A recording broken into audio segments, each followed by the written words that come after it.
keep it quite near my mouth for the camera. Okay, that's all right?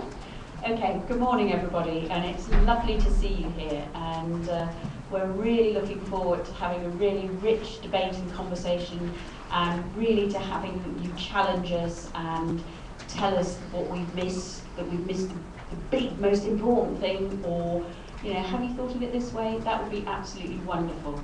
But what I'd like to do first, before we get into that, is just to do two things really. I know a lot of you have heard a lot of information over the last year or so about the food crisis in East Africa. So I don't want to go into lots of detail about it, but just to just remind all of us about what the scale and nature of the problem was, what we did, and then some of the things that we think we have learned, and some of the things that we have learned we need to learn more about. So that's where we are. So if we could just start off by just reminding ourselves about just the scale of what happened last year in the Horn of Africa. Essentially, 13 million people, which I always find an incredibly difficult thing to actually visualise, 13 million people found themselves simply unable to cope, to find enough to eat, to have enough water, to keep their livelihoods going over a critical period.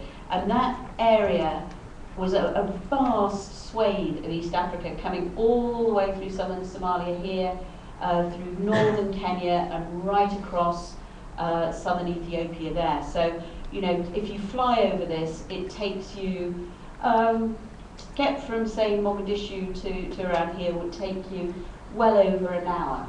And so you just think, think of flying in a plane for over an hour and constantly looking down at the ground and thinking, right, pretty much everybody who lives here is, as Phil was saying in the Grow campaign, going to bed hungry tonight. And that is quite an overwhelming sense. What does it actually look like? Next one. This is what it looks like when things are going okay. Another of the things, I think, quite often we have an idea of this sort of remote and desolate place, and you look and you think, well, how could you even grow a weed in this in this sort of environment? And it is wild and desolate and beautiful. And you go to the end of the tarmac road, which isn't very far actually, and then you go to the end of the Murram track, the dirt track, and then you walk and you find people living with their herds, with their goats, with their cattle, in ways that they have learned, that they've lived for generations. And already this lifestyle, this livelihood, has already been under threat for many years because of increasing frequency of droughts, because of people being politically marginalised in these areas. And so people still live with their herds in this way, but quite often you'll find people like these guys here will have already started doing other things to sort of basically pull a basic income together. So these might be some members of the family who are with the goats this week, this month, whatever, and you'll find others who have gone to pick up casual labour in towns and cities, other members of the family who are selling things by the side of the road. So people are really smart, aren't they? Everywhere in the world people are smart, and these are folk who are living partly with their traditional livelihoods, but then also mixing it in with all sorts of other options. And so when people as smart and resourceful as this say, actually, you know what, this year we just can't cope, you know that it is something really, really serious, because these are not people who give up easily by any stretch of the imagination. I couldn't cope in this environment, I doubt many of us could. So what were we actually looking at last year? As I say, already people's livelihoods were being steadily undermined in all sorts of ways. And this is one of the key challenges and one of the key things that we've learned, and I think a lot of people learnt in the last year is that actually things started to go from just about manageable to not copable with as early as October and November 2010. And we really didn't pick up those signs as early as we should have done. Nobody did. And so by the time we launched an appeal, we started doing some work round about here, but really we should have been much more on the case.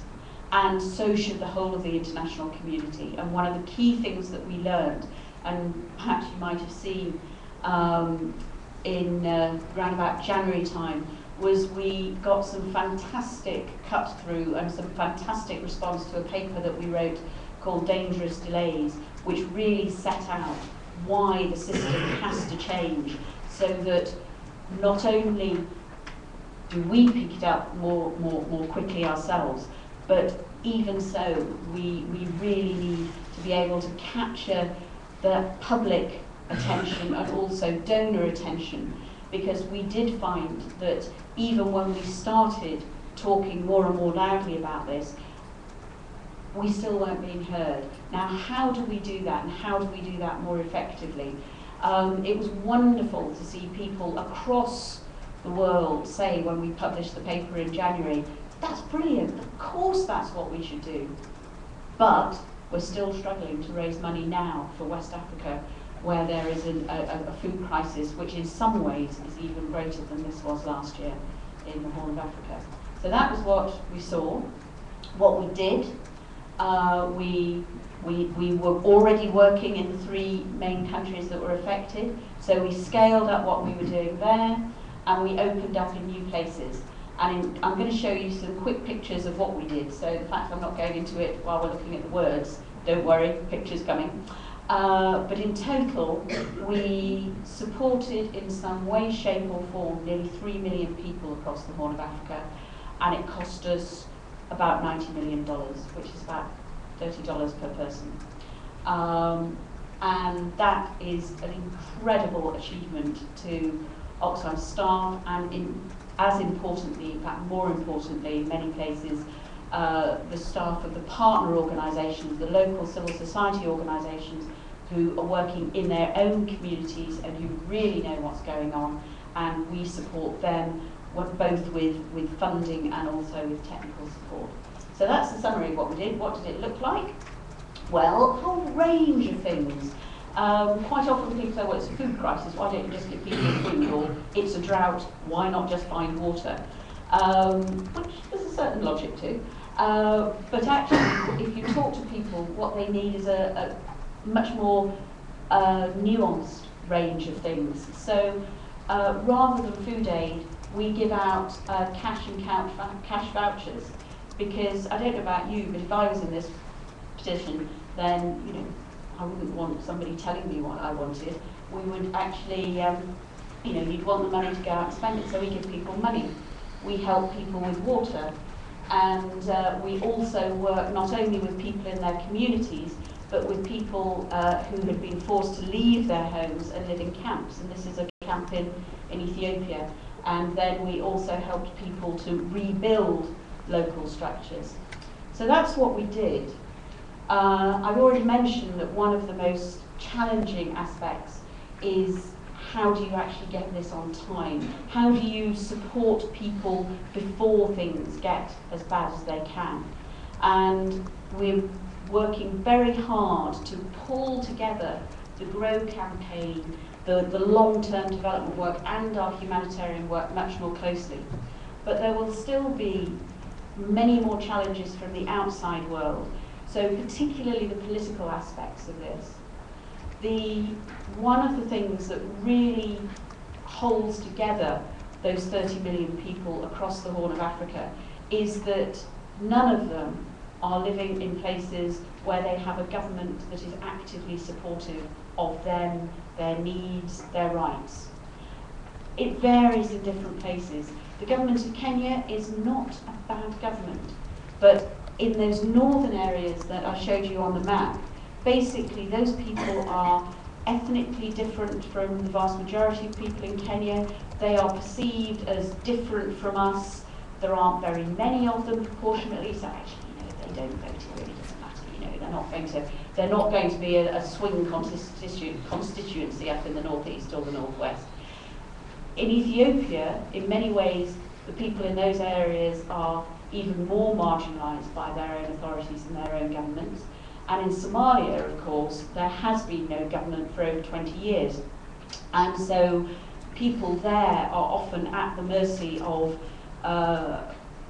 warlords, of factions who are primarily focused on particular political and territorial aims. And so the real challenge for us is not only how do you reach people in those very difficult circumstances, but how much are you willing to put up with what is frankly unacceptable behaviour on the part of a government. Governments are the primary duty bearers for their own citizens. They are the ones who signed up to all these conventions saying, yes, of course we will do this for everybody, not yes, of course we will do this for those people who look like us or support us. And so are we, by engaging with those governments, how far do you go so that you can actually help and support the communities on the ground, and how far do you say, actually, enough already, we can't do this? And also, what are the trade-offs going to be between actually being able to stay in somewhere like Dolowado, which is where this water tank is, where you've got, sort of tens of thousands of refugees staying there, versus speaking out against a very sensitive government, which the government of Ethiopia is. And it's a constant, very fine line that we're walking. And so how we really make those decisions and how we decide that this side of the line is okay and that side of the line isn't, is one of the constant daily challenges that we have.